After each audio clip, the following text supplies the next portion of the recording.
Yes, we are. I'm pretty sure it's in charge. You're in charge. So Yeah. weird. Everybody else took that big step back when they said who's in charge. It's all you, Kerrie. What? It's all you. Oh, yeah. I No haven't correcting. spoken to people in person in years. And now I have so many people at once instead of just one-on-one. I'm like, this is insane. Yeah. Yeah, I would go ahead and introduce yourselves in case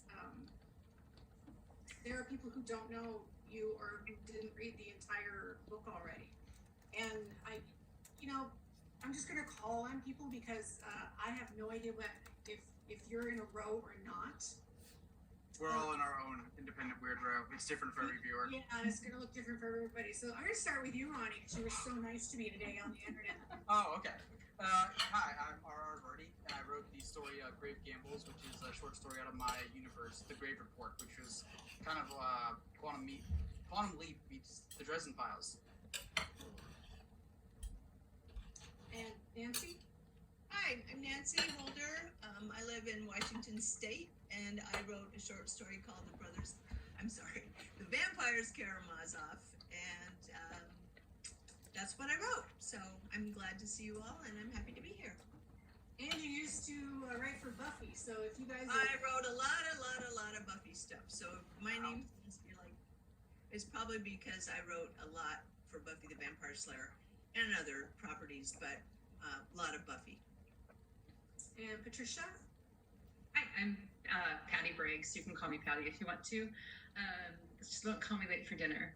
I wrote Dating Terrors for the anthology, and it's the third of the Seal dating stories, which is kind of a subset of the Alpha and Omega and Mercy Thompson series.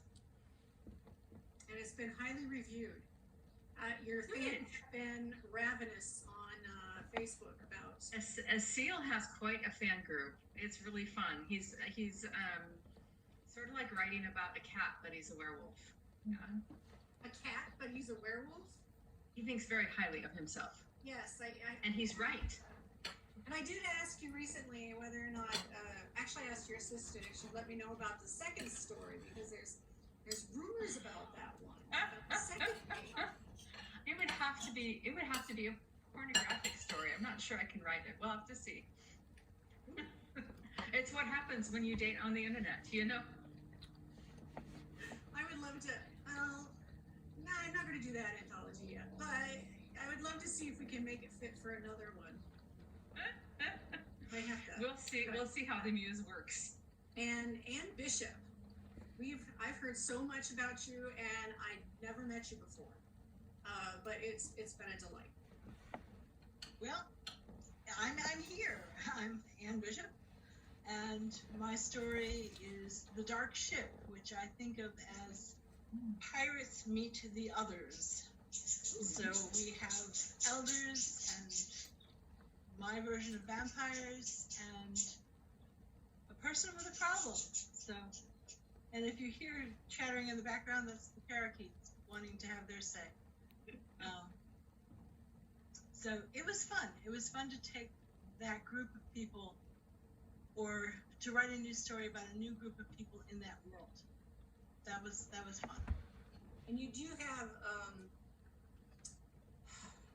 other books with those characters in it, right? I have 8 books in that world, but this story was all new characters, so I was writing a story about a different place and different people in that world. Okay, still in the same world. And Charlene.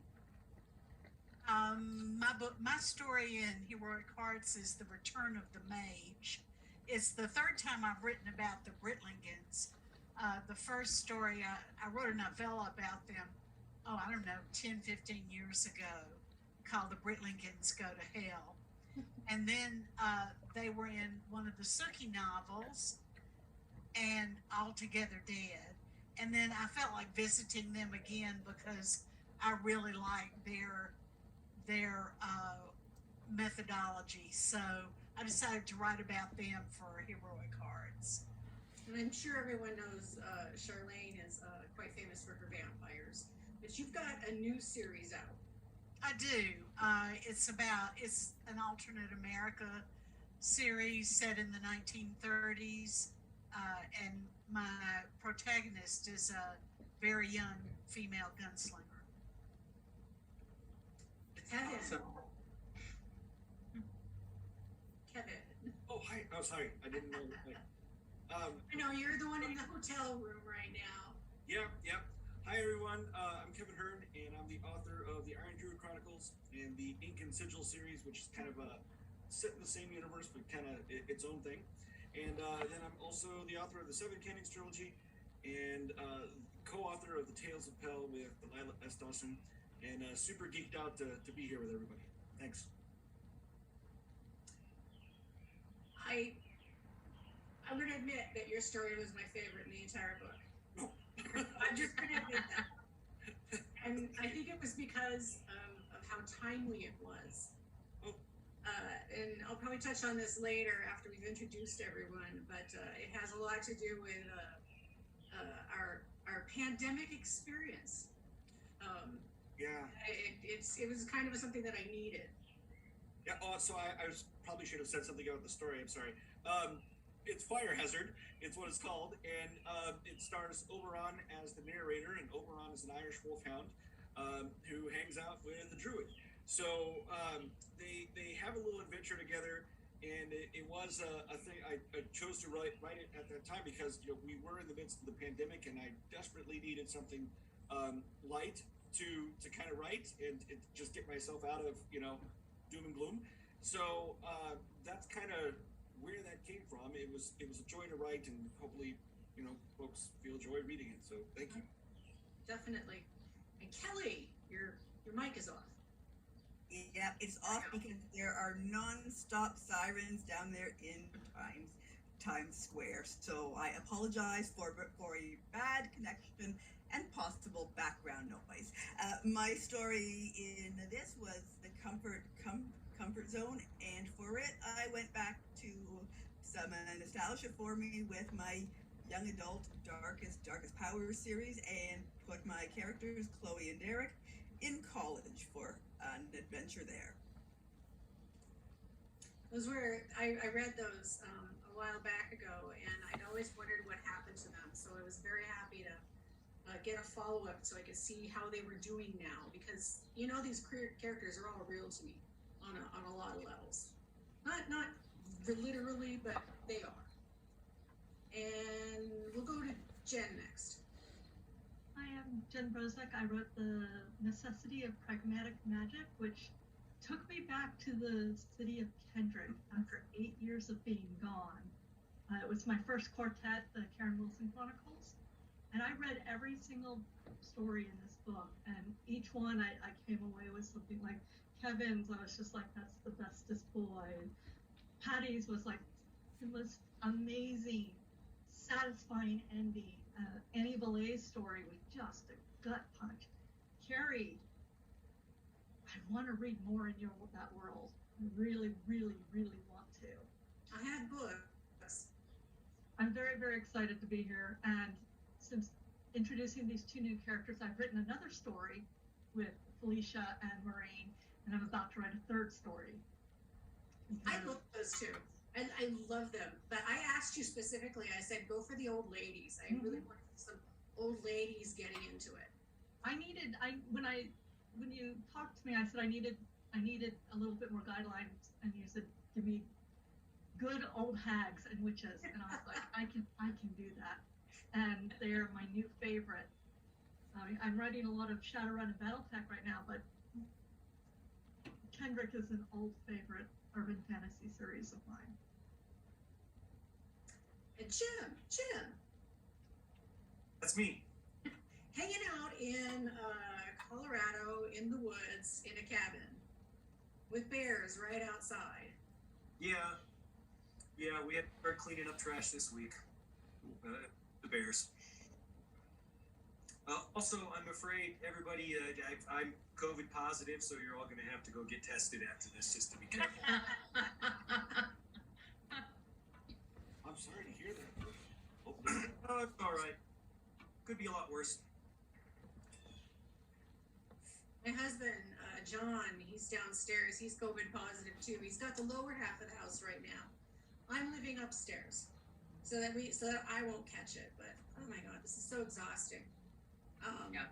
For your story, Jim, I remember we were chatting about it, and just like with the Shadow Souls, I love this.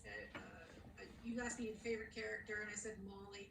So you made me a story with Molly, and this time I was like, I would love to see something with Mister and Toot, and there we go. Sure. I mean, you know, I just like asking people what they want and then doing that. It's been kind of the secret to my success, really. So. Sorry, still not going to write a pornography story. Oh. It doesn't have to be truly pornographic. It does. Must love cats. I'm sorry. So how was it for all of you writing during the pandemic? Because I got to tell you, everybody was having issues. It was like we were all trying to come out of our sleep and just get something creative done. I've had It COVID wasn't actually twice. very different. You just sit in front of a screen and type, and you sit in front of a screen and type, and nobody can come to your house, but you don't want anybody to come to your house because you're sitting in front of your screen and typing. So honestly, I miss traveling and going to conventions and Yeah. doing things like that, but my day-to-day life was almost exactly the same. What were you saying, Shelley? I really lost my focus and concentration. I've had COVID twice now, and it seems like every time I kill a few more brain cells, that no jokes, please. I had some. It just seems like I get a little duller every time, and it takes me longer to recover and to be able to concentrate on what I'm doing. Yes, I'm slower now. I used to be able to write much faster and edit much faster. Now I'm behind on so many deadlines. I'm disappointed in myself. The March book's coming out in the end of August, so that should tell everybody everything they need to know about. Yeah, it's just. But I did get it done, and it's lucky I really enjoyed this one. I don't know what I would do if it was one of the books I was struggling with. I loved it. I loved it. I was also lucky in the fact that I got to write on a book that I've been wanting to write on, Elfin Black, my daddy issues book for Shadowrun. So that was a joy, but like Nancy said, my day-to-day life didn't really change except for the fact that when I've been told you cannot go to the coffee shop or whatever, I then wanted to. And now, even when I'm also in Washington State, and all our numbers are skyrocketing. Every time I walk outside, my husband and I are fully masked, and so many people aren't. And I want to go outside, but I don't feel like I can. Yep, basically. I spent the whole time inside anyway, because I think Jim's been calling me a bionic something or other, because I had both my hips replaced during the pandemic, and well, a little bit after. I waited until I could get a vaccination just in case.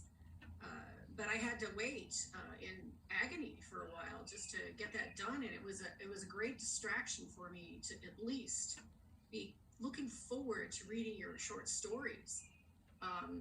You guys don't know how much it cheered me up.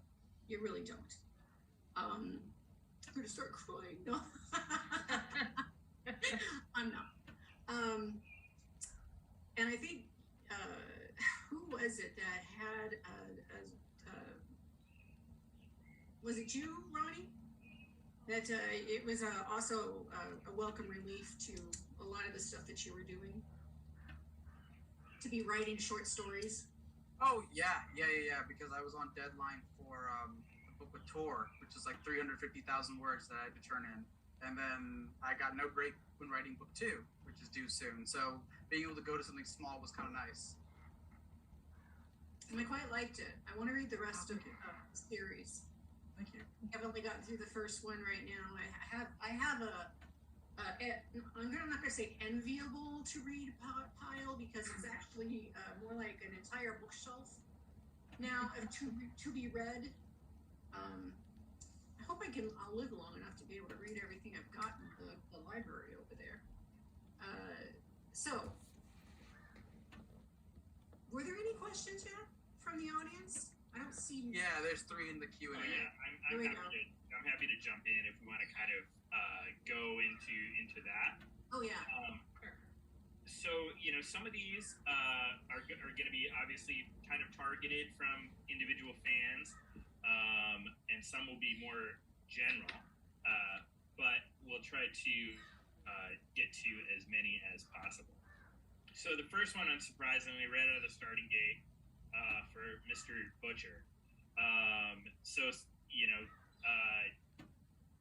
Please feel free if there's something, there's going to be a spoiler or whatever, do not be afraid to not answer questions as well.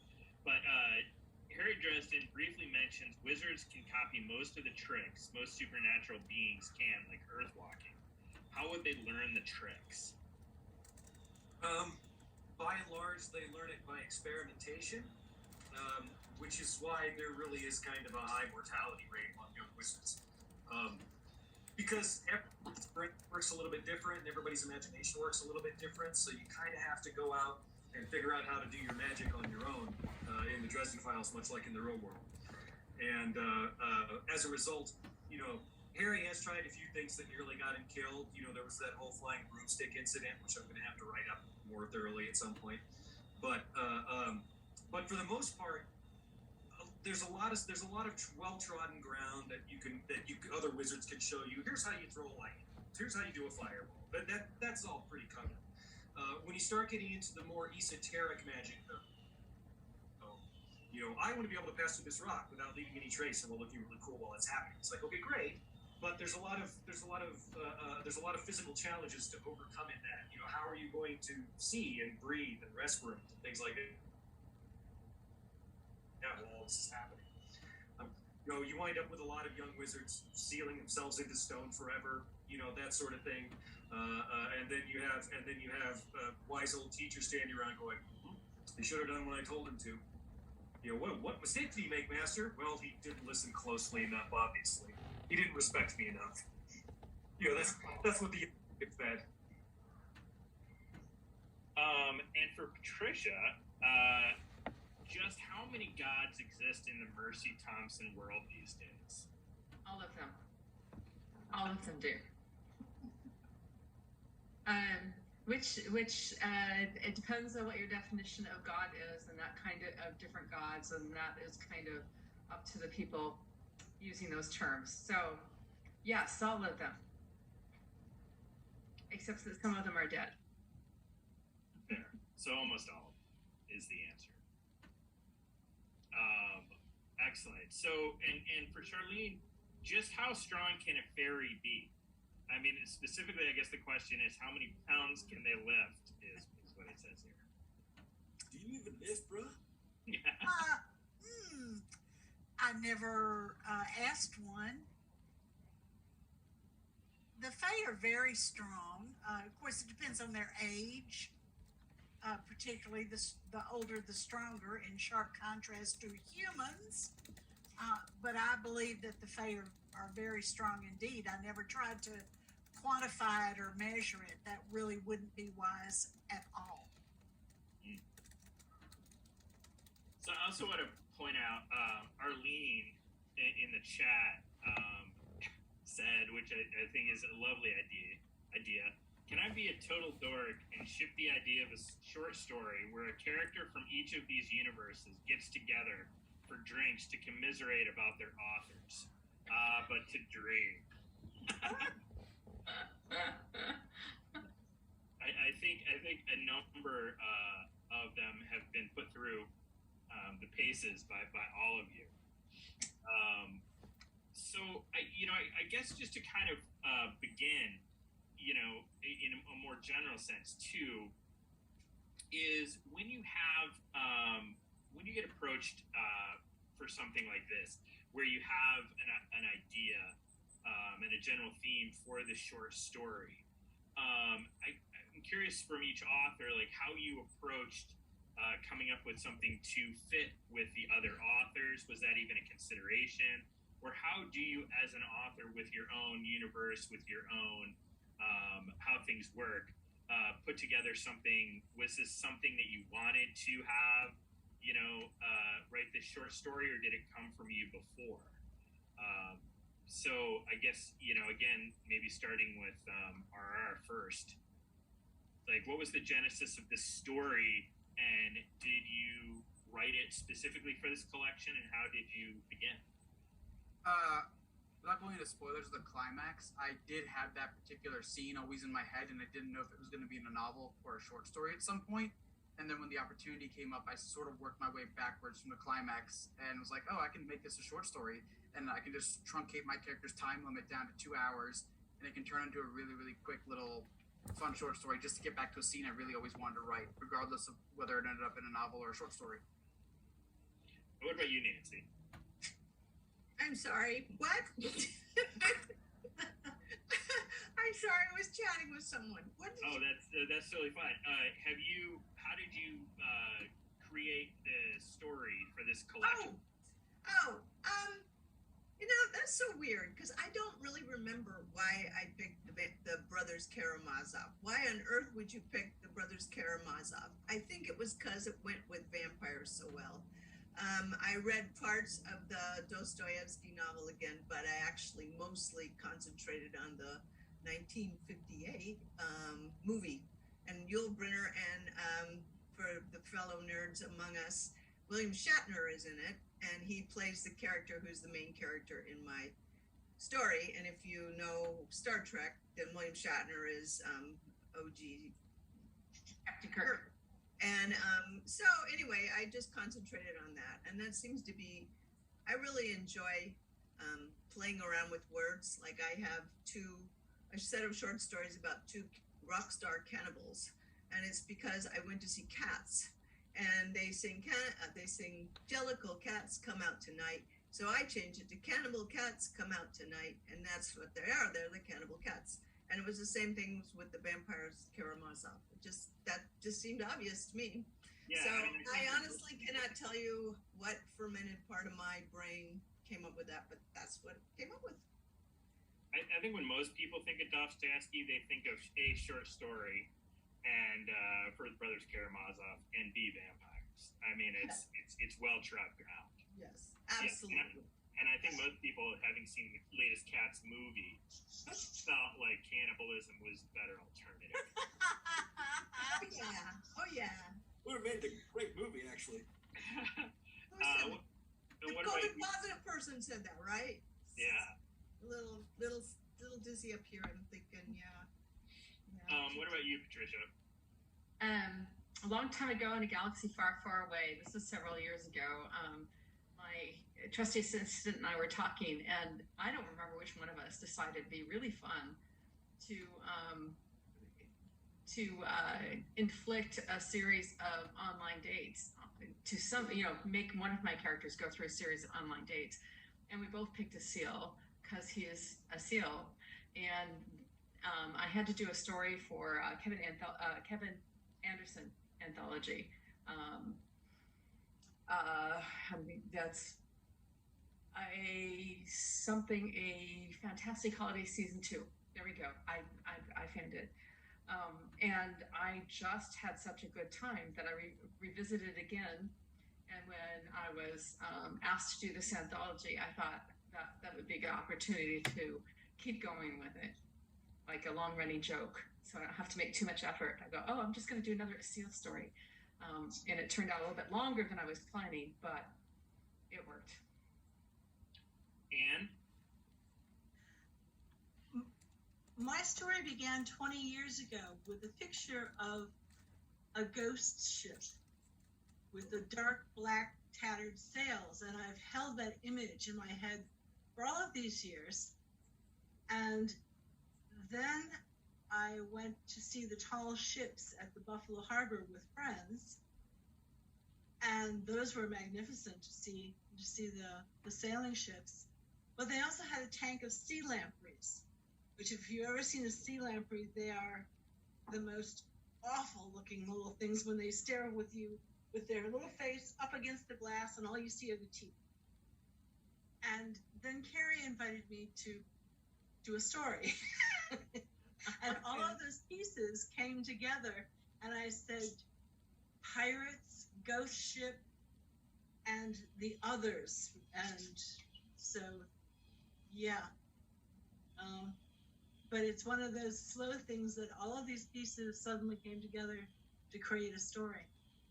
I feel like the lampreys are pretty much like the first couple of months of Zoom, where all you saw was little faces and teeth pressed up against the face. I'm not a cat.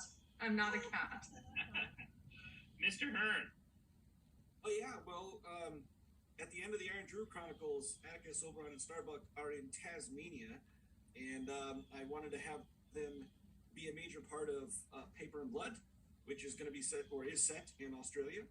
And so this story came along at the time where I was like, oh, I can write this fun little episode where that basically gets them from Tasmania to Australia, and it's a little mini adventure before their bigger adventure starts in Paper and Blood.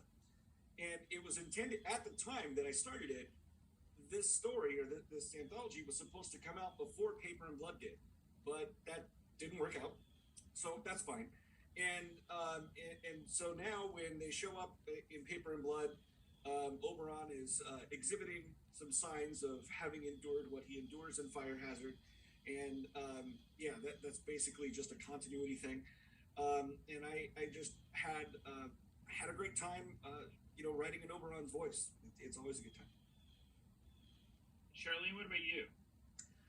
Well, in my COVID stupor, I wrote the wrong story first. And Kerrie returned it to me and said, this really doesn't fit the parameters of the anthology. And I thought, well, you can imagine what I thought.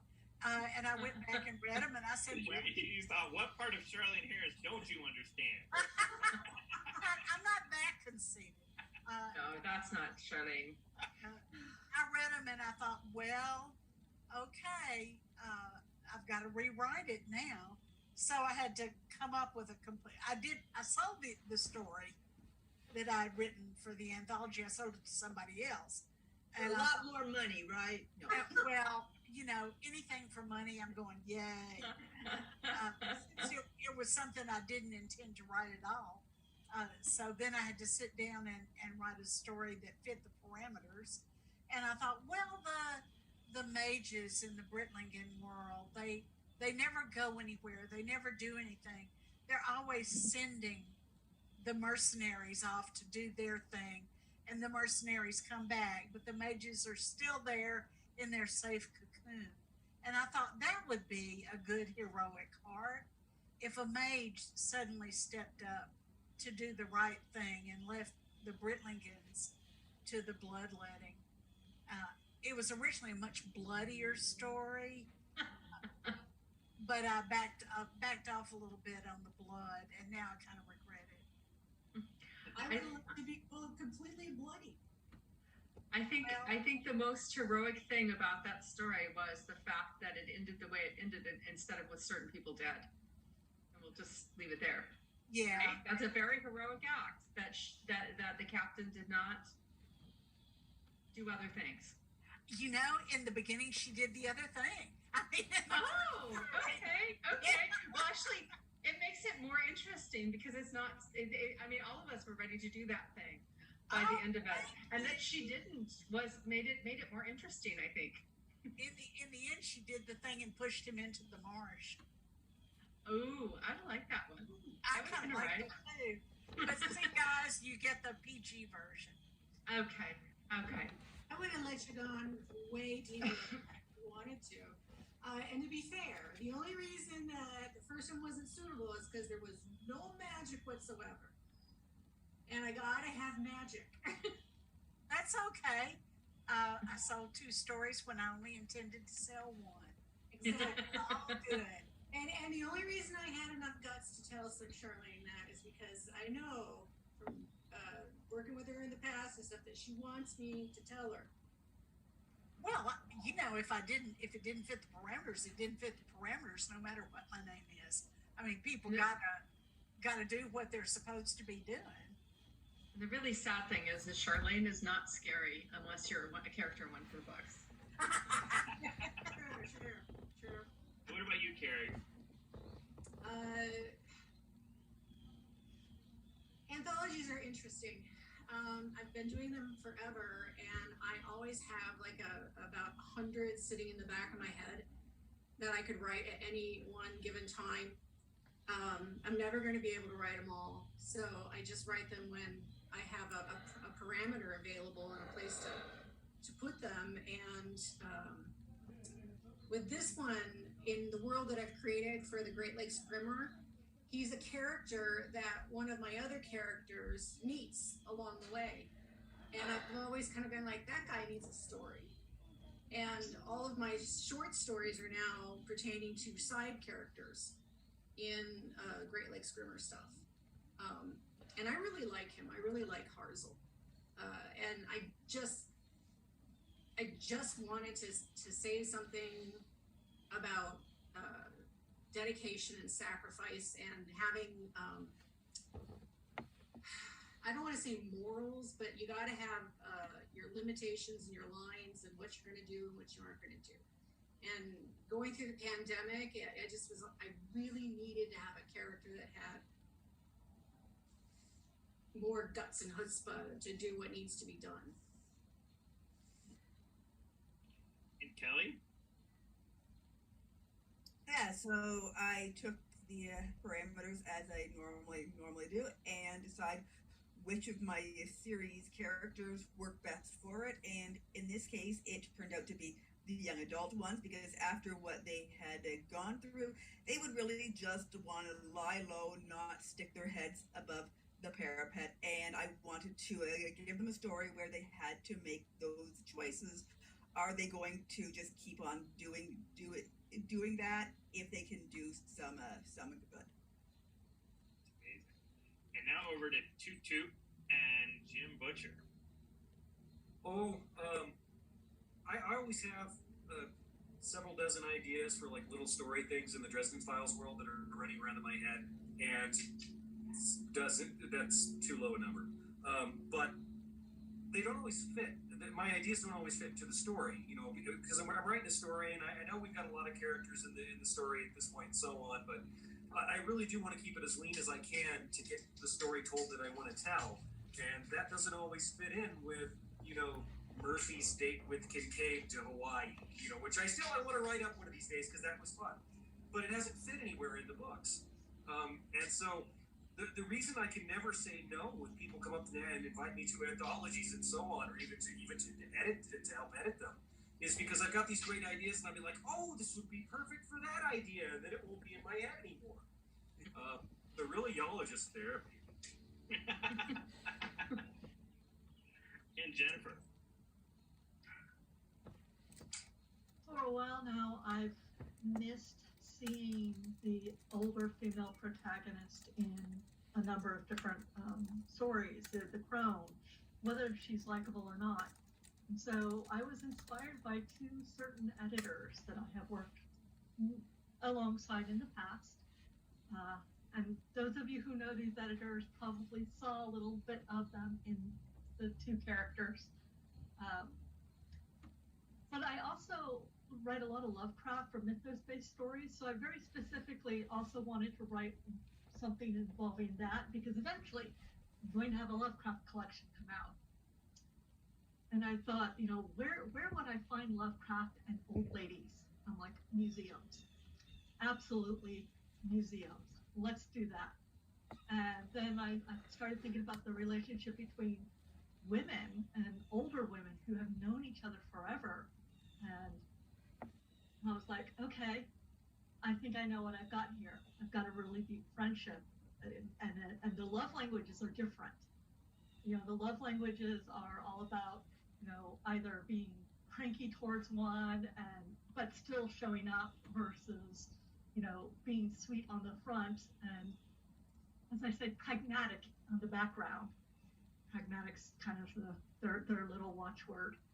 And I went in with it basically throwing darts at, okay, what can I do here? And then sat back and thought, okay, Kendrick, what can happen in Kendrick? And everything can happen in Kendrick. So it was actually a joy to go back to that series.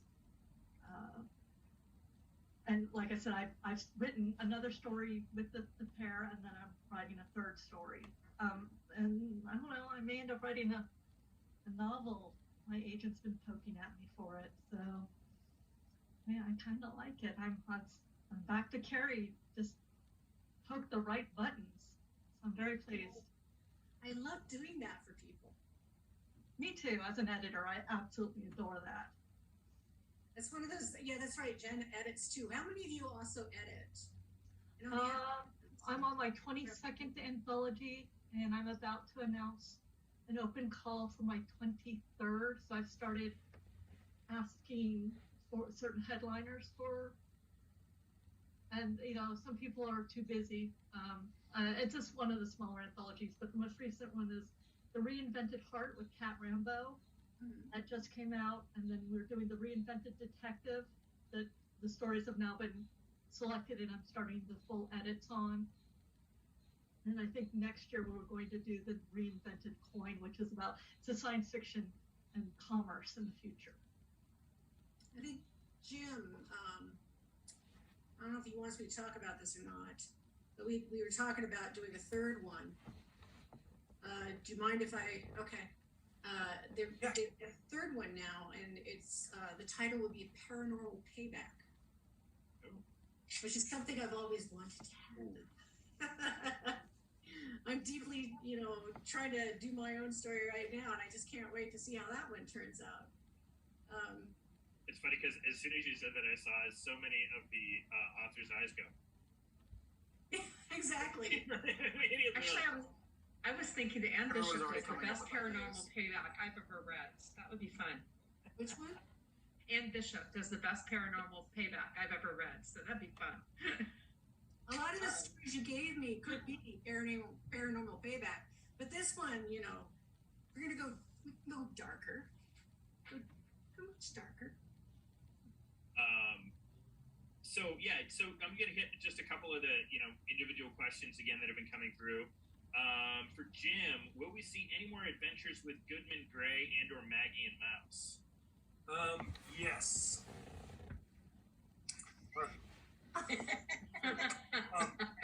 Goodman Gray is my spin-off series guy for one day.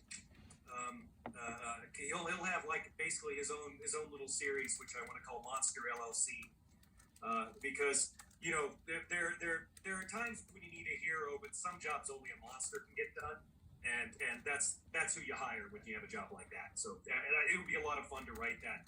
And then assuming Dresden survives his series, I can have him around as a frenemy or something like that. That would be a lot of fun as well. Yeah. Patricia, this is from Arlene. I know you've been asked this ad nauseum, but since we will probably never properly get the second date story, then we would love to know if you're planning to delight us with the whole chocolate Easter bunny incident sometime soon. So you get, I didn't write it in as a story, but you get what it was in the next book. So Soul Taken is coming out at the end of August. That will have all of the questions that you had about the chocolate Easter bunny incident answered. Excellent. This sounds honestly, so Emily wants to know, for Jim Butcher, where do dewdrop fairies come from? Well, when a mommy dewdrop fairy and a dad. Exactly what I was expecting.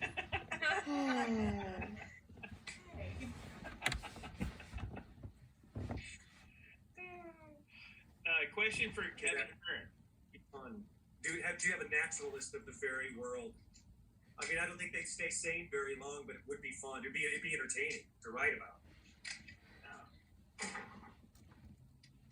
Kevin, this is a very specific one, I should say. If a god had a child with another god from another pantheon, would the child inherit powers from both parents? So I think there's a lot of people learning about where other people come from. There's a lot of kid questions here. Yeah. How do things work? Well, it's kind of an interesting thing. I mean,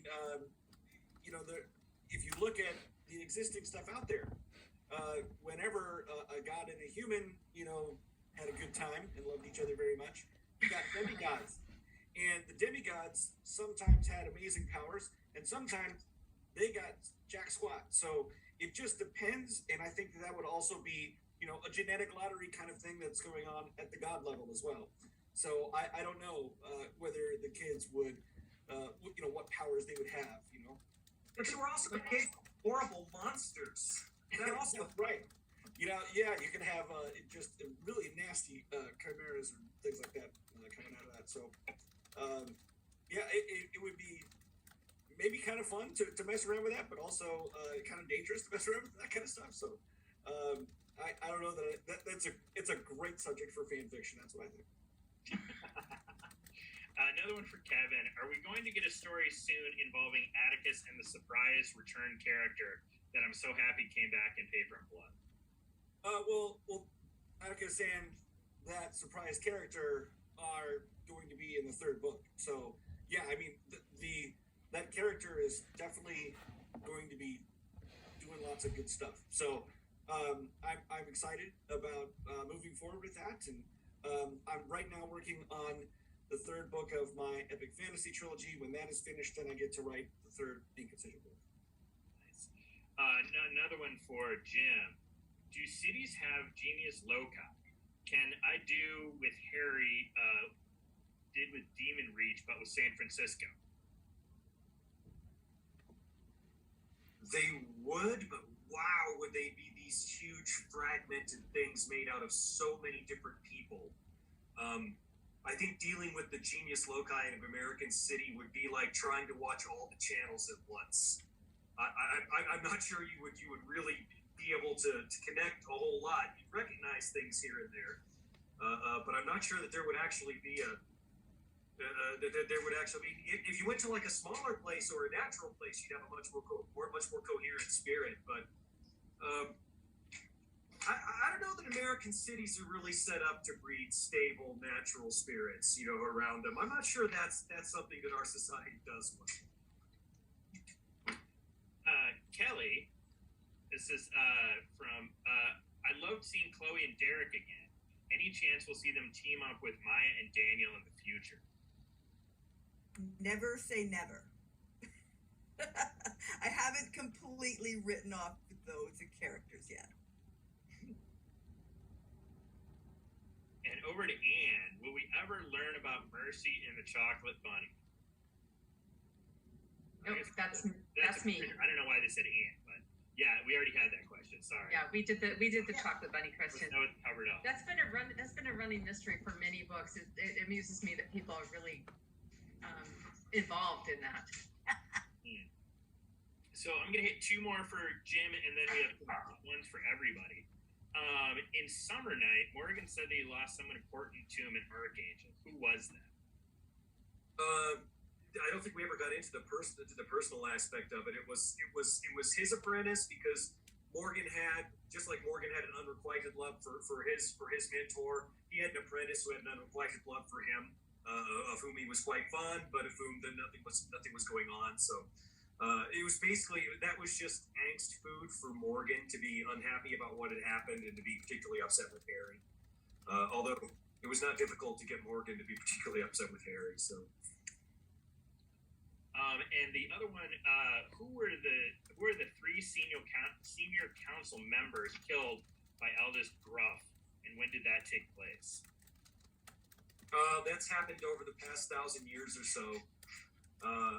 Eldest Gruff is a couple thousand years old. He's actually older than the current map.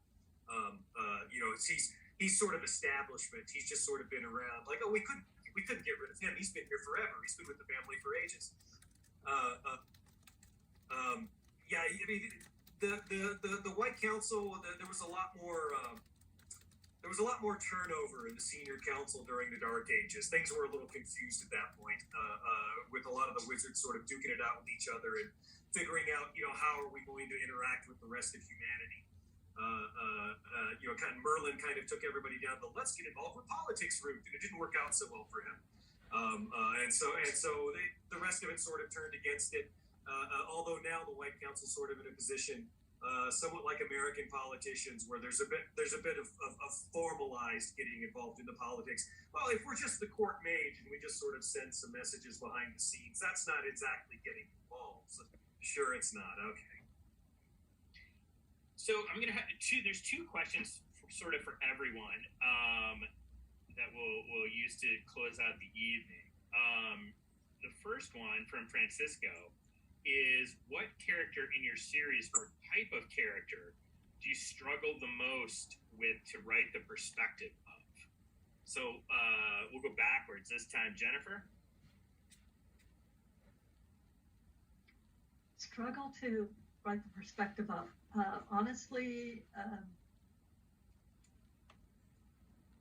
frankly, it's the het white guy, because the main character for Off in Black is a het white guy, and so many times I had to stop and say, wait, they wouldn't be that careful, they wouldn't take those precautions, they would just get into the car, they don't have to worry about all the things that women think about. I had to really step back a bunch of times and ask my husband, ask friends, and be like, so here's the situation, what would you do?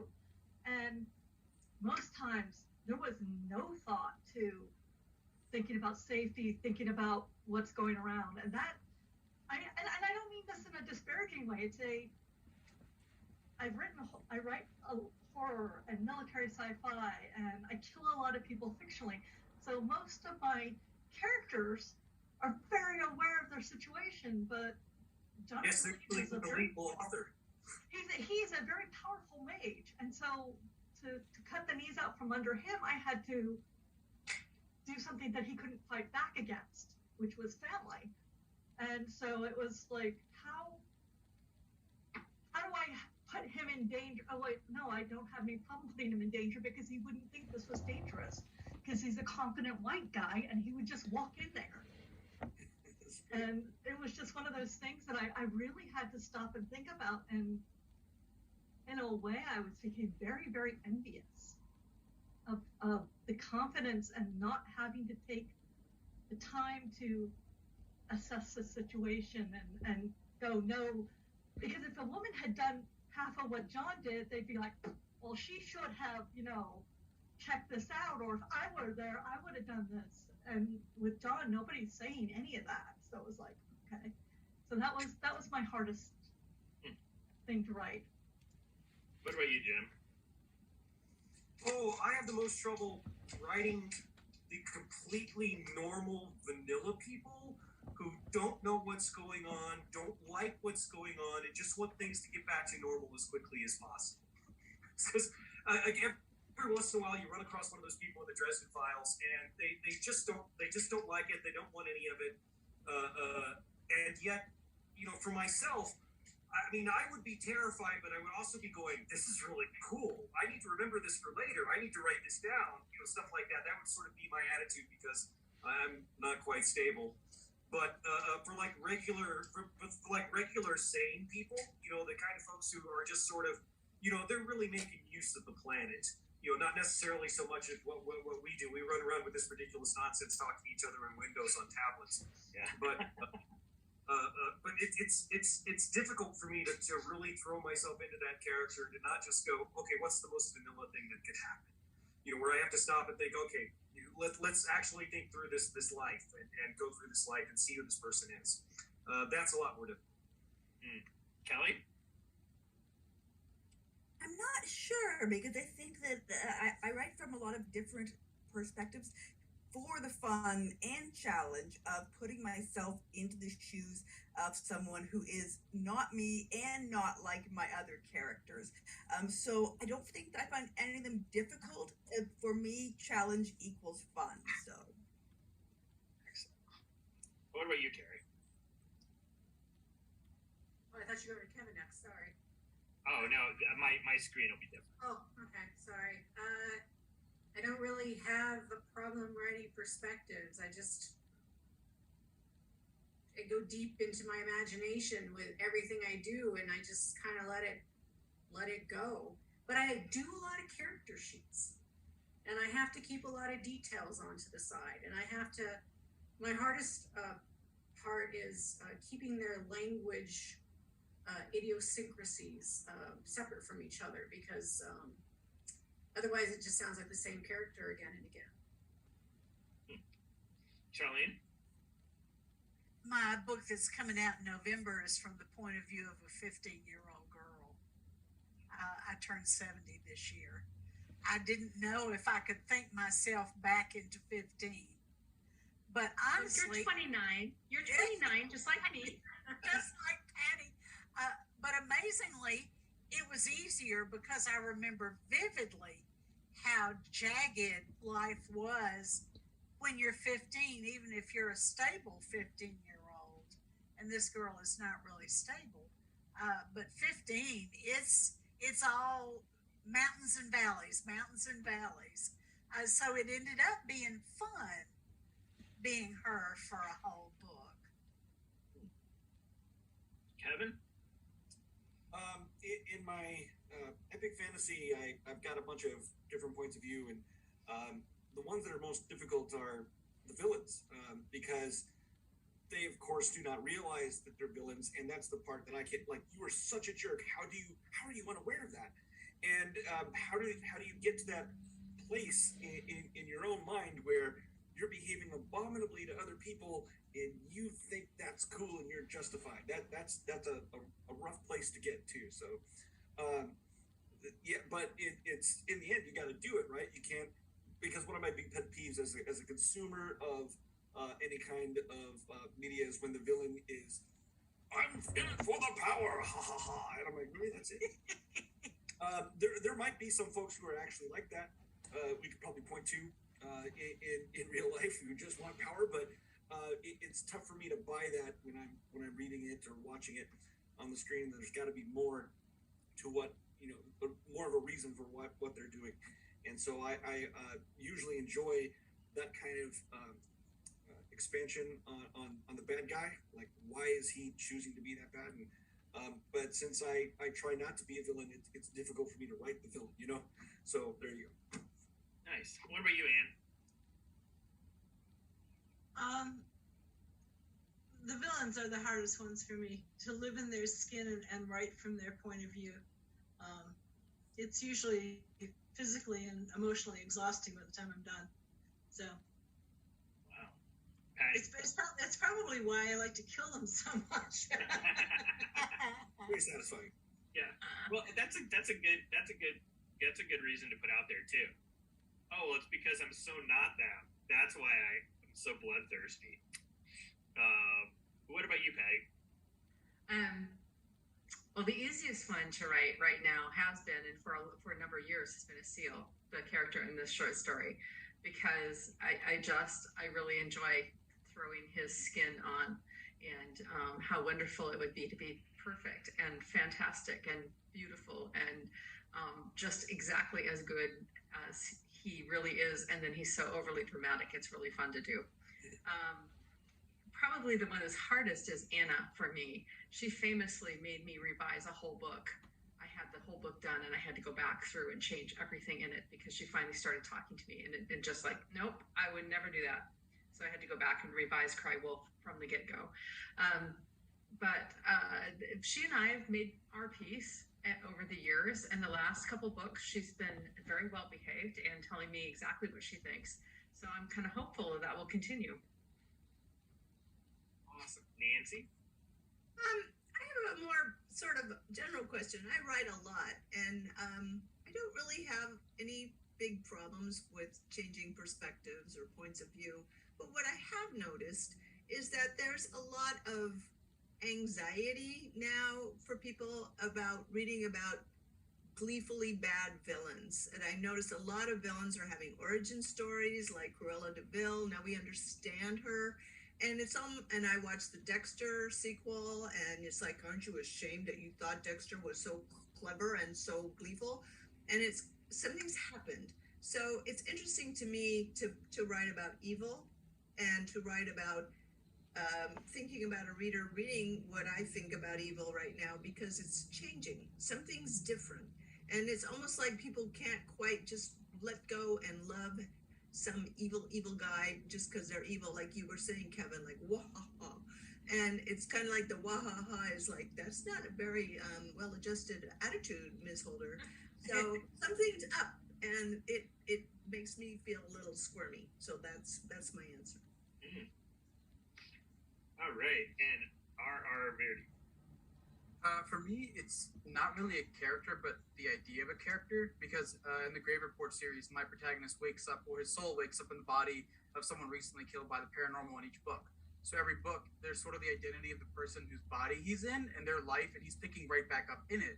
So I have to have a secondary character who had all these interactions with people that my character might now have to deal with, the consequences of, interact with people, and I'm obviously more interested in my character's actions from that point going forward, not the life that the guy before had. But I still have to come up with all that because he has to face, picking up clues, picking up where this person left off and what inevitably got him killed in his life. So coming up with that new thing each book, a new identity for that body is really, that's what's been challenging. And also keeping that identity fresh each time. Wow. Spectacular. So it's right at 8 o'clock, and I want to honor everyone's time, but I would like to quickly go through everyone again with another question, which people want to know what you're working on right now, and if I can also add where people should start with your series, like what book, and where they can find you. So, let's start with you again. What I'm working on right now is book 2 of an epic fantasy series that I have coming out this year from Tor called Tales of Tremaine. It's a giant South Asian epic fantasy that's being likened to Name of the Wind, but set on the Silk Road. Book 1 comes out this year in August, and I'm turning in book 2 in 10 days. And where can people find you? Amazon, everywhere books are sold. I'm most active on social media, so Facebook page or Twitter. Excellent. What's your Facebook? At RR Verdi for both of them. Brilliant. Okay. Nancy. I'm working on a graphic novel. It's going to come out as 5 individual comic books with my writing partner, Alan Phillipson. And now after that, we have another graphic novel for another company. This is called Johnny Fade. It's about a detective in the 1940s, and it's supernatural, and I won't go into too much about it. But I'm very excited. I love writing comic books, and I think it's my favorite medium, to be honest. So if anybody wants to do comic book short story thing, I'm on there. But that's what we're doing. And where can people find you on social media? It's not available yet, but it will be on Moonstone and probably Amazon or whatever. But the name of the publishing company is Moonstone Books. I have a graphic novel out right now called Mary Shelley Presents Tales of the Supernatural, and that's easy to get. Great. Patricia? I'm working on the next Mercy book. I'm not supposed to tell you the title because they're still working on it, so I won't tell you the title. It takes place in the heart of winter, and I'm having a ball with it. There's also I have sold the rights to the streaming service Amazon to do the Mercy books, and so there's some really good names attached to it, an Oscar-winning producer, director, something, because I'm not very good at film and TV. Some really good people, Native American writer, which makes me super excited.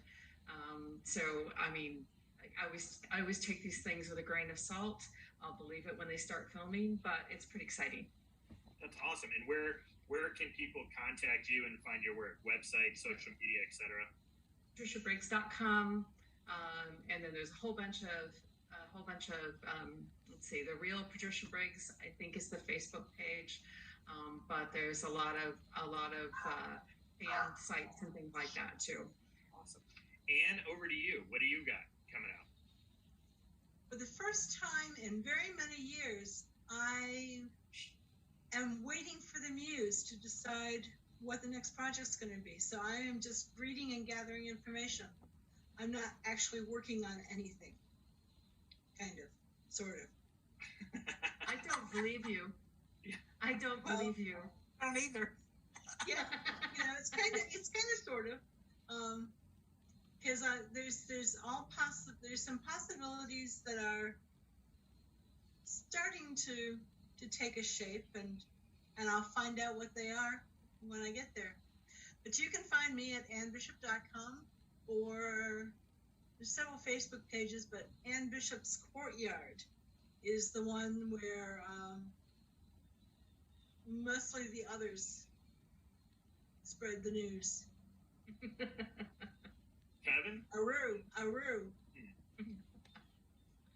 Currently, I am working on A Curse of Krakens, which is the third book of my Seven Kennings trilogy.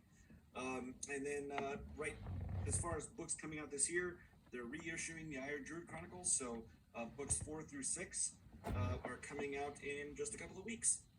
And then after that, I'm working on the next Inconsiderable book. So you can find me at Kevin Hearn on both Twitter and Instagram, and my website is kevinhearn.com. Awesome. Well, thank you. Charlene? I've got a book coming out this November. It's called The Serpent in Heaven, and it's part of my Gunny Rose series. I'm writing the 5th one now. I've got a couple of series in development, but they've been in development for such a long time that I'm beginning to have serious doubts. And then, of course, there's the much talked about but never pinned down True Blood reboot, which we will see what happens about that. I found out about that from Variety. I mean, very popular these days. Lots of reboots. I hear they're big. Yeah. Yeah, that's what they say. But until they cross my palm with silver, I won't believe it's going to happen. Yeah, and where can people get in contact with you? I have a really active professional Facebook page. At Real Charlene is my Twitter, and CharleneHarris.com is my website. Awesome. Well, thank you. Kerrie? I'm working on the Great Lakes Grimmer. I self-publish right now for all the novels. The third one's going to go up by the end of the month, and then the 4th and 5th are going to get released by the end of the year. And then there's 3 more coming next year, and there's going to be a short story collection of all the side characters. But you can get in touch with me on Facebook and Twitter with Kerrie L. Hughes, and I add people. And I'll talk to them about books. And what about your next anthology with Jim?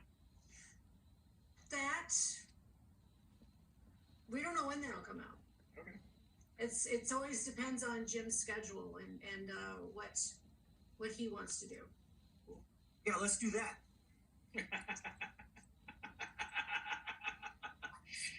Kelly?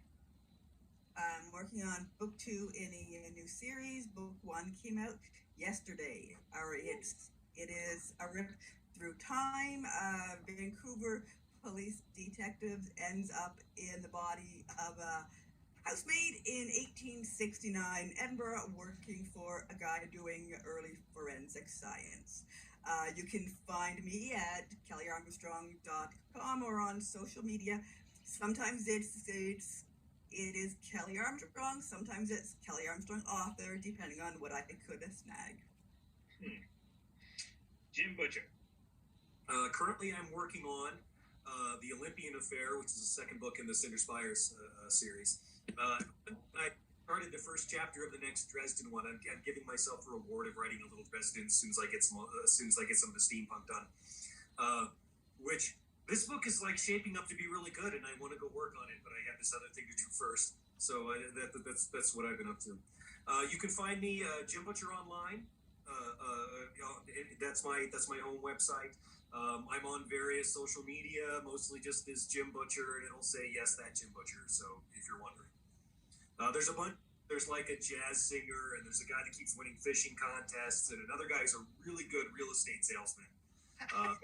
And your son is coming out with something really. I read his book. It's really good. Coming out with his first book. Yeah, that's coming out this fall. That's James Butcher. Website or my you can go by my Twitter or my website, and I'll have some links up to be able to click on his stuff. He's good. He's better than I was at his age. He's really good. That was a good book. Yeah. Oh, I'll tell him you said so. That's awesome. And Jennifer. I'm Jennifer Brozak everywhere, but I'm most active on Twitter and Facebook. I just put copy edits down on a new 5-fold universe novella called Trumel's Light, and I am working on the next in my Shadowrun young adult series, the Mosaic Quartet. It's called Unrepairable, and it will be out sometime at the end of this year. And I think that's all I can there's other stuff, but just I'm very active on Twitter. And if you want to see my cats, it's Jennifer_Brozak on Instagram. They're very cute. And my friend showed up. Well, thank you all so much. Jim, Kerrie, thank you for bringing Thank you, Michael. us. Thank you for this event. It was so great to see all of you. I can't wait to see you all soon in Cincinnati or Lexington. It's always a blast. It's always an event. And I do got to get to work on that convention involving you all and bourbon. So thanks again. Heroic Hearts is piled up right at the front of each the store in Cincinnati and Lexington.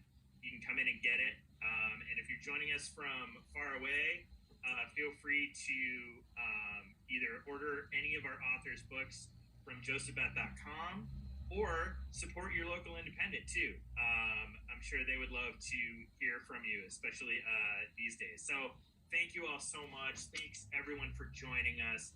And that was great to see all of you. Jim, I hope you feel better. Bye. Oh, thanks. Thank you. Thank you, everybody. Thank you. See you soon. Have a great night. Bye-bye. Bye.